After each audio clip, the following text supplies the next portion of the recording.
Greetings, YouTube. This is Rhett with Rolling Forward. In the last video, I spoke a little bit about the progression of the social structure of the disabled community over time in the pre- and post-World War II periods. In this video, I'm going to speak more specifically and directly to the path toward employment, and as illustrated primarily by my path to employment. Seeking employment as a person with a disability is tough. I'll leave it at that for now. It was apparent to me during and after my initial rehabilitation that social workers,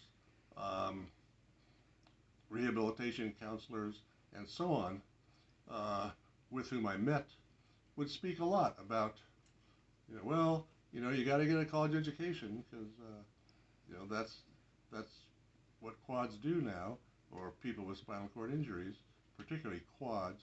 By the way, quad is simply a shorthand term for quadriplegic, meaning 4 limbs affected by impairment or paralysis. So most quads should go to school, should go to college, and then lead to employment. Well, it was phony in my perception. Society had zero expectations of me and imposed upon me zero requirements, zero I need to conform and go to school, go to college, because really what society expected of me was to collect welfare, sit at home, watch daytime TV and get fat. And that's kind of what the expectations were. There were organizations, there were professions built upon rehabilitating me and the spinal cord injured population to get a job, to become employed. The only problem was none of them believed it. So anyone who is so inclined could just sit back and collect a government pittance and live a life of near poverty watching TV. That didn't sound too good to me, although I didn't really see any alternative, truly. I was immensely fortunate in that my family was really not ready to accept that on my behalf. My family supported me and pushed me and annoyed me and scared me in that they actually had some expectations.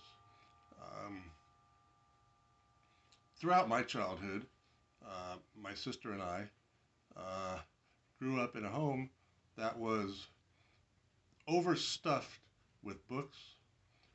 Education was an extremely high priority, was simply an accepted part of life. Both of my parents had college educations, and it was simply a fact of life that the kids, my sister and I, would also be college educated, and in fact being even more importantly so than 20 years in the past or 30 years in the past in my parents' lives.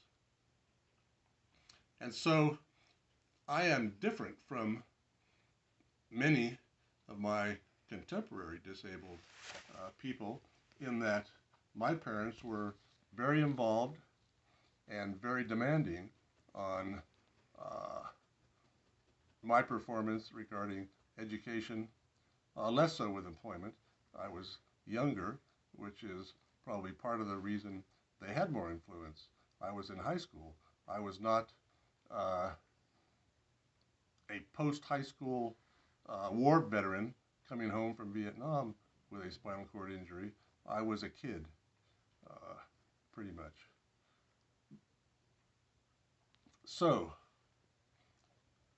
first, as I was in rehab for a little over 6 months, which is now an unheard of length of time, but it was kind of this regular standard back in the late 1960s.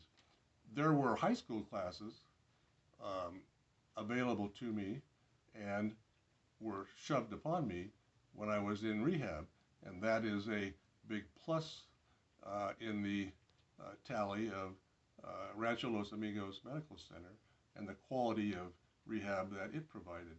It provided education, and if you were of high school age, you went to high school classes just as you went to occupational therapy and physical therapy every day on a regular and scheduled basis. So I went to these classes whether I wanted to or not.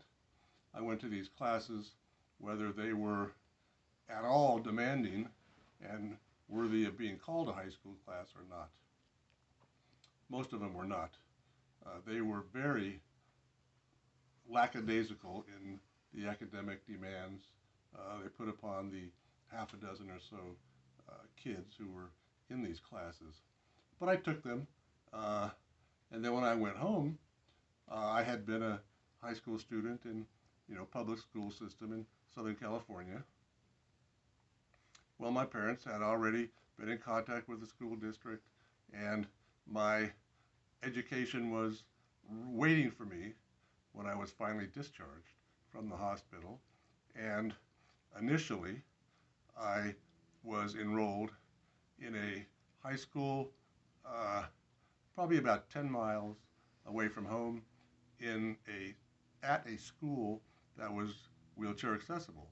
My high school that I had been attending was not an accessible campus, so I was sent to another campus in a different school district even. And it was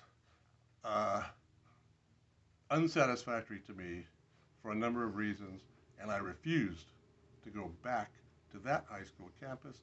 And so my high school education consisted of in-home school, where teachers came to my home, my parents' home, I think about 3 times a week, and I had 3 classes a semester, which consisted of 1 book on a subject, mostly that I picked, and then talking about it the next session with the teacher. It did not really amount to high school education, but I was and remain a voracious reader, and so I read a lot and certainly provided myself the equivalence of a high school education, and it was certified in this at-home setting, which would have left many quads in a similar position unprepared after high school, but not so much for me because I was such a voracious reader. Fortunately, having grown up in a house full of books, that was just a natural thing to do, whether I was at home in home classes or not. So my parents arranged school to come to me. I went along and I graduated from high school. And then what? Well, it had always been, of course, college is next. And in my family, that remained. Of course you're going to college. Okay.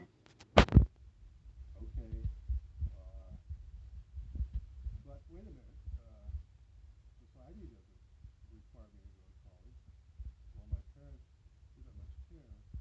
Their kid was going to college, and that was that. And I was still young enough and had a good enough relationship with my parents that they pushed and they